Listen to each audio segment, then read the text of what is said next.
Have you ever thought of where the gasoline that your parents put in your vehicle comes from?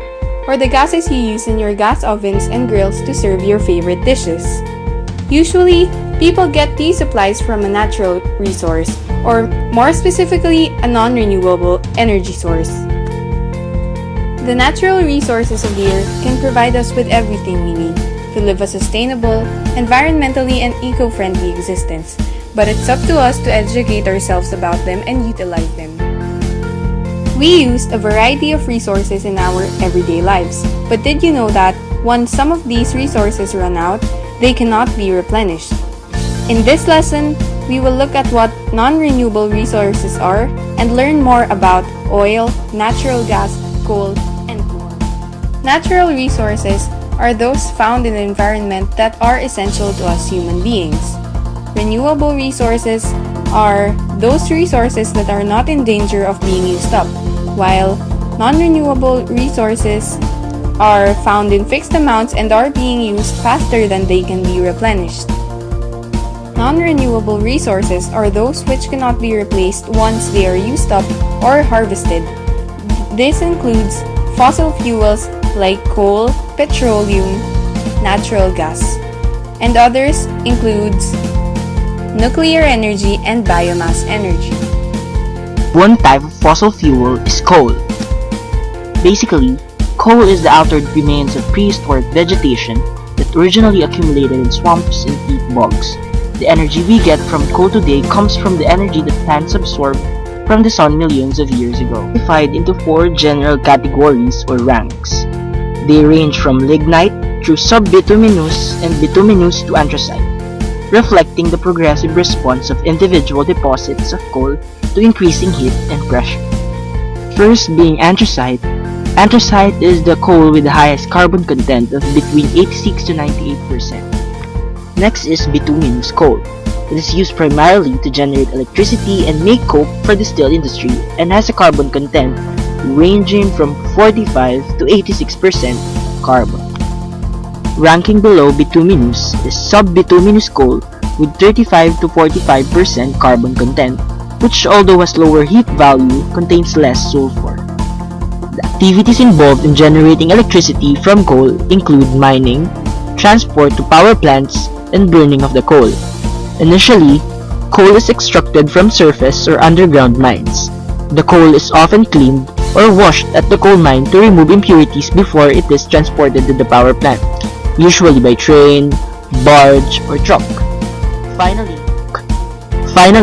at the power plant, coal is commonly burned in a boiler to produce steam. The steam is run through a turbine to generate electricity. Like other sources of energy, coal also has advantages and disadvantages. Advantages of coal as a source of energy includes: number 1, inexpensive compared to other resources.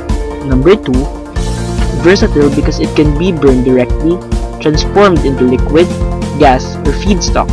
Number 3, the energy it produces is reliable. And number 4, it's more abundant compared to oil and natural gas but is gradually depleting.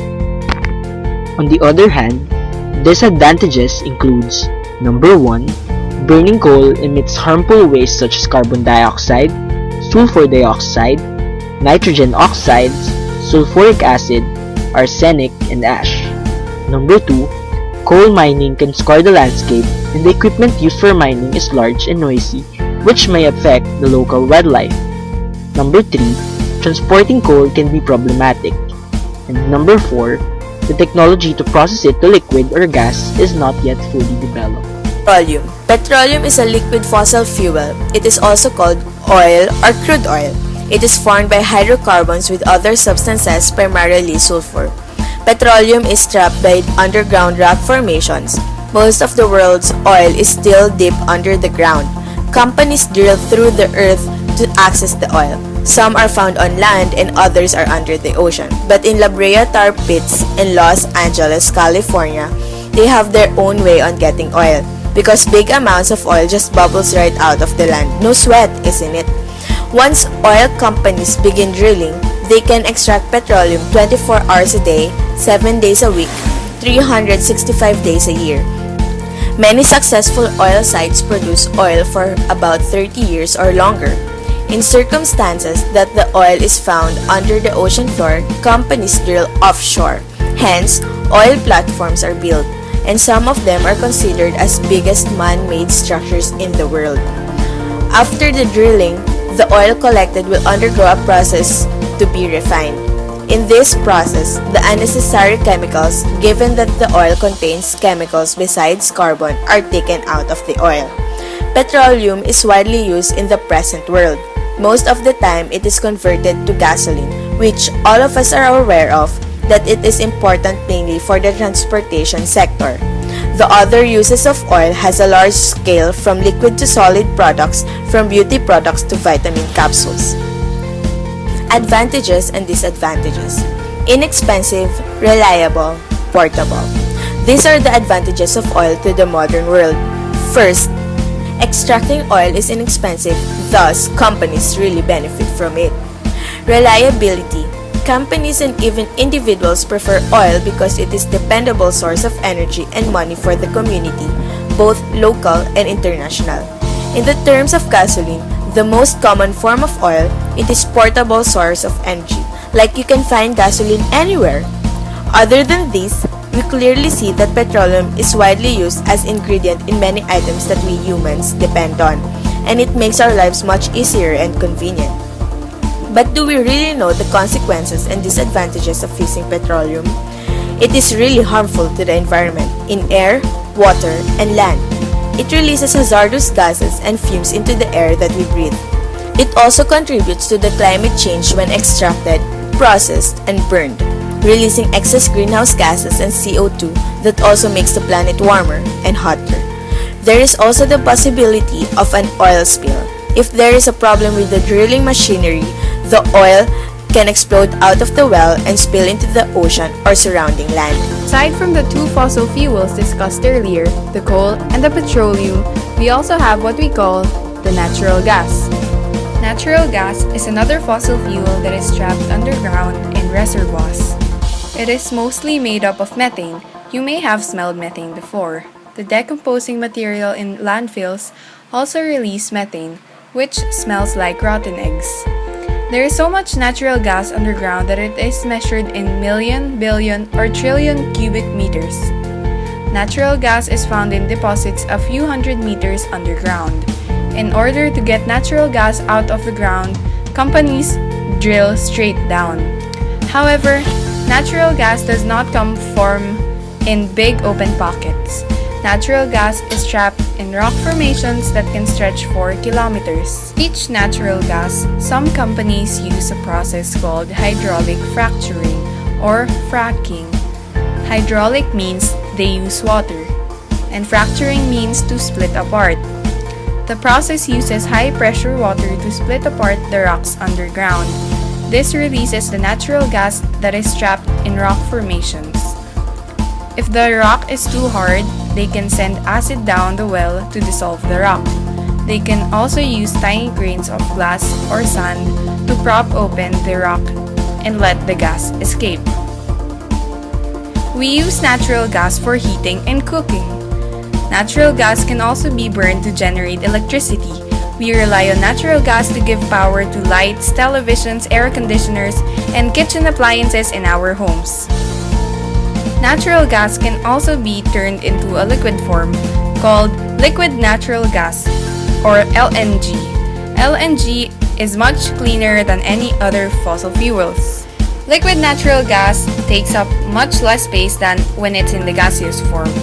The amount of natural gas that would fit into a big beach ball would fit into a ping pong ball as a liquid. Liquid natural gas can easily be stored and used for different purposes. It can even be a replacement for gasoline. Like all the other non-renewable resources we have discussed, natural gas also has its own advantages and disadvantages. It is a cleaner fossil fuel than oil or coal. When natural gas is burned, it only releases carbon dioxide and water vapor, which are the exact same gases that we breathe out when we exhale. This is healthier than burning coal. However, extracting natural gas can cause environmental problems. Fracturing rocks can cause mini earthquakes, and the high-pressure water and chemicals that are forced underground can also lead to other sources of water. The water sources used for drinking or bathing can become contaminated and unsafe. Nuclear energy. Nuclear energy is the energy in the nucleus of an atom. Atoms are the smallest particles that can break a material. At the core of each atom, there are two types of particles, namely neutrons and protons, that are held together. Nuclear energy is the energy that holds neutrons and protons. Nuclear energy can be used to produce electricity. This energy can be obtained in two ways: nuclear fusion and nuclear fission. In nuclear fusion, energy is released when atoms are combined or fused together to form a larger atom. The sun produces energy like this. In nuclear fission, atoms are split into smaller atoms, releasing energy. Actually, nuclear power plants can only use nuclear fission to produce electricity. Meant a slight loss of mass. This mass loss generates a big amount of heat energy, explained by Albert Einstein with his famous equation E equals mc squared. Although the production of electricity is the most common utility, there are many other uses of nuclear energy in other sectors, such as medical, environmental, or wartime. The advantages of nuclear energy are lower carbon dioxide and other greenhouse gases released into the atmosphere in power generation, low operating costs, known developed technology ready for the market, large power generating capacity able to meet industrial and city needs. Existing and future nuclear waste can be reduced through water recycling and reprocessing, similar to Japan and the European Union. Meanwhile, it also has its disadvantages like high construction costs due to complex radiation containment systems and procedures, high subsidies needed for construction and operation as well as loan guarantees. Subsidies and investment could be spent on other solutions such as renewable energy systems, high known risks in an accident, unknown risks, long construction time, target of terrorism. Waivers are required to limit the liability of companies in the event of an accident. Nuclear is a centralized power source requiring large infrastructure, investment, and coordination, where decentralized sources can be more efficient, less costly, and more resilient. Uranium sources are just as finite as other fuel sources such as coal, natural gas, etc., and are expensive to mine, refine, and transport, and produce considerable environmental waste, including greenhouse gases, during all of these processes. The majority of known uranium around the world lies under land controlled by tribes or indigenous peoples who don't support it being mined from the earth. The legacy of environmental contamination and health costs for miners and mines has been catastrophic. The waste lasts 200 to 500,000 years, and particle beam activated reactors that are reported to produce less wastes and have reduced safety concerns. Even if these technologies were ready, they wouldn't be deployed commercially for another 2 decades. Shipping nuclear waste internationally poses an increased potential threat to interception to terrorism. Also, nuclear power plant accidents already happen.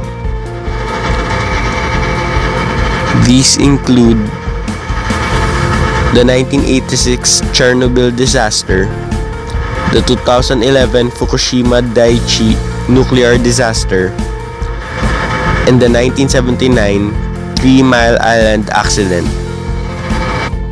Biomass energy. Biomass energy, a renewable energy source, can also be a non-renewable energy source. It uses the energy found in plants. It also relies on biomass feedstocks. These are plants that are processed and burned to create electricity. Biomass feedstocks can include crops such as corn or soy as well as wood. And when people do not replant biomass feedstocks as fast as they use them, biomass energy becomes non-renewable energy source. What are the advantages of a biomass energy? In many ways, biomass is a new source of power. Now, these biomass fuel products are harvested and mass-produced and used in everything, from engines to power plants. First, no harmful emissions. Biomass energy, for the most part, creates no CO2 emissions. It is completely natural. Second, clean energy. This is good for the environment and good for business. It releases carbon dioxide but captures carbon dioxide for its own good. Third, abundant and renewable. Biomass products are abundant and renewable since they come from living resources, and life is cyclical. These products potentially never run out. So as long as there's something living on Earth and there is someone to turn all those components and waste products into energy, then it will continue. Fourth, reduce dependency on fossil fuels. It has developed as an alternate source of fuel for many homeowners and have helped them to reduce their dependency on fossil fuels. Now, what are the disadvantages of biomass energy? First, it is expensive. Living things are expensive to care for, feed, and house. And all of that has to be considered when trying to use waste products from animals for fuel. Second, it is harmful to the environment. Using animal and human waste to power engines may save on carbon dioxide emissions, but it increases methane gas, which are also harmful to the Earth's ozone layer. Finally, it also consumes more fuel. Using trees and tree products to power machines is inefficient as well. Not only does it take a lot more fuel to do the same job as using conventional fuels, but it also creates environmental problems of its own. For a simpler explanation, here's a video by Doodle Science, courtesy of YouTube. Fossil fuels are non-renewable energy resources. These are coal, oil, and natural gas. They were formed from the remains of living organisms millions of years ago, and they release heat energy when they're burned. This heat is used to turn water into steam, which is used to turn a turbine, which then drives a generator to generate electricity. This is the standard model for a power station. There are downsides, however. Fossil fuels release sulfur dioxide and carbon dioxide, which leads to acid rain and an increase in global warming. Another form of non-renewable energy is nuclear.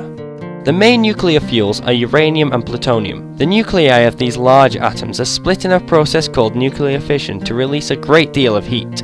The heat energy is again used to boil water. The kinetic energy in the expanding steam spins turbines, which then drive generators to produce electricity. Unlike fossil fuels, nuclear fuels do not produce carbon or sulfur dioxide. However, they do have the risk of a fault where large amounts of radioactive material could be released into the environment, such as the disaster of Chernobyl in 1986.